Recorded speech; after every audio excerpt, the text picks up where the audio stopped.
দেখো মাদ্রাসার challenge submission বা পেমেন্ট সাবমিশনের লাস্ট ডেট ছিল 8 তারিখ, 8/6/2024। তো তারপরে কিন্তু প্রায় 1 মাস হতে চললো, ঠিক আছে। অ্যান্ড এই যে মে জুন ধরে যে প্রসিজারটা চললো, তো 24 তারিখে এই নোটিশটা দিয়েছিল। তারপরে মাদ্রাসা কিন্তু আর আপাতত নিউ কোনো আপডেট জুলাই মাসে অ্যাটলিস্ট এসএলএসটি সংক্রান্ত কোনো রকম এমনিতেই কোনো রকম আপডেট কিন্তু দেয়নি। তোমরা কিন্তু নোটিশ বোর্ডটা ফলো করতে পারো এবং মাদ্রাসার এই ওয়েবসাইটটাও ফলো করতে পারো, ঠিক আছে। কেবল গুগলে গিয়ে লিখবে wbmsc.com বা মাদ্রাসা ওয়েবসাইট, তাহলে কিন্তু এই পোর্টালটা অন করে দেবে তোমাদের।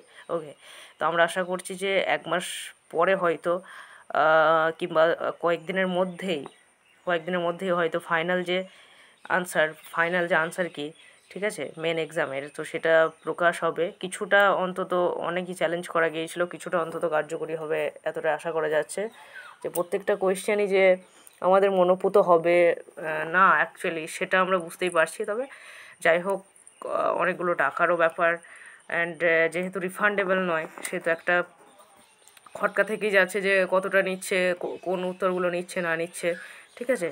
তো যেহেতু আর কোনো স্কোপ নেই অবজেকশনের, সেটা নোটিশেও ক্লিয়ার করে দিয়েছে, তাই আশা করি মোটামুটি সবার একটা স্যাটিসফ্যাকশনের জায়গাতে যেন আসে এবং সেই মতো করে যেন উত্তরগুলো দেয়। তো আমাদেরও কিন্তু অনেক কোয়েশ্চেন চ্যালেঞ্জ করা হয়েছিল, মোটামুটি 13টা কোয়েশ্চেন, ঠিক আছে।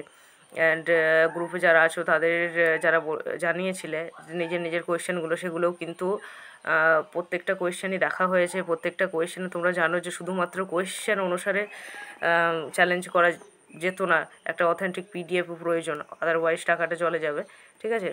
তো সেই পিডিএফটা বানানো, খোঁজা, সেটার ফ্রন্ট পেজ জোগাড় করা, সেই সমস্ত বিষয়গুলো প্রচুর হ্যাপা ছিল। যাই হোক, সেগুলো আমরা কোনো রকমে যতটা পারি ততটা সাহায্য করা হয়েছে। এখন আশা করছি যে কয়েকদিনের মধ্যেই খুব তাড়াতাড়ি আনসার শিটটা দিয়ে দেবে, ঠিক আছে। দেখো এক্স্যাক্ট ডেট তো বলা যাচ্ছে না, তবে খুব তাড়াতাড়ি ফাইনাল আনসার কিটা পাবলিশ করবে। অ্যান্ড বা তোমাদের যে রেজিস্ট্রেশন নাম্বার সেগুলো দিয়েও হয়তো একটা সার্টিফিকেট, যেমন টেটের যেটা স্কোর কার্ড, অ্যাকচুয়ালি সার্টিফিকেট নয়, স্কোর কার্ডটাও হয়তো ডাউনলোড করার কোনো প্রসিজার এরা ক্রিয়েট করতে পারে রেজিস্ট্রেশন আইডি এবং ডেট অফ বার্থ দিয়ে।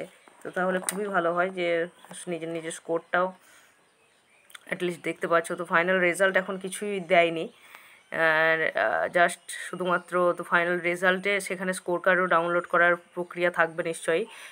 আর যেটা ফাইনাল আনসার কি বলতে পারো, সেটাও পাবলিশ করবে যত তাড়াতাড়ি সম্ভব, তাই না। তো দেখা যাক কত তাড়াতাড়ি কী হচ্ছে না হচ্ছে। আমাদের একটা লং টাইম ওয়েটও করতে হচ্ছে, যদিও মার্চে পরীক্ষা হয়েছিল 3 তারিখ এরকম টাইমে, তাই না। তো প্রসিজারটা যে খুব একটা টাইম লাগছে তা নয়, এতগুলো প্রসেস যেহেতু। তো যাই হোক, মাদ্রাসার কিছুটা রিপোর্ট খারাপ সেটা তোমরা জানো, কিছু ক্ষেত্রে জরিমানা লেগেছে। অ্যান্ড আমরা চাইছি যে ভ্যাকান্সি কিছু গণ্ডগোলের জন্যও কিছু ক্ষেত্রে কিন্তু এদেরকে জরিমানা দিতে হয়েছে মাদ্রাসা সার্ভিস কমিশনকে। ওকে, তো আমরা চাইছি এই সমস্ত ডিলেমাগুলো বা এই সমস্ত দ্বন্দ্বগুলো যেন আর না থাকে এবং এবার যেন ক্লিয়ারলি রেজাল্ট আউট হয় এবং মাদ্রাসা বোর্ডকে জরিমানাও অ্যাটলিস্ট যেন না দিতে হয় কোনো কর্মের জন্য, ঠিক আছে। যাই হোক, আমরা পজিটিভভাবেই থাকবো এখন। ওকে গাইস, আশা করছি খুব তাড়াতাড়ি রেজাল্ট সহ তোমাদের স্কোর কার্ড সমস্ত কিছুই পাবলিশ করবে। Okay, thank you, stay good, stay happy.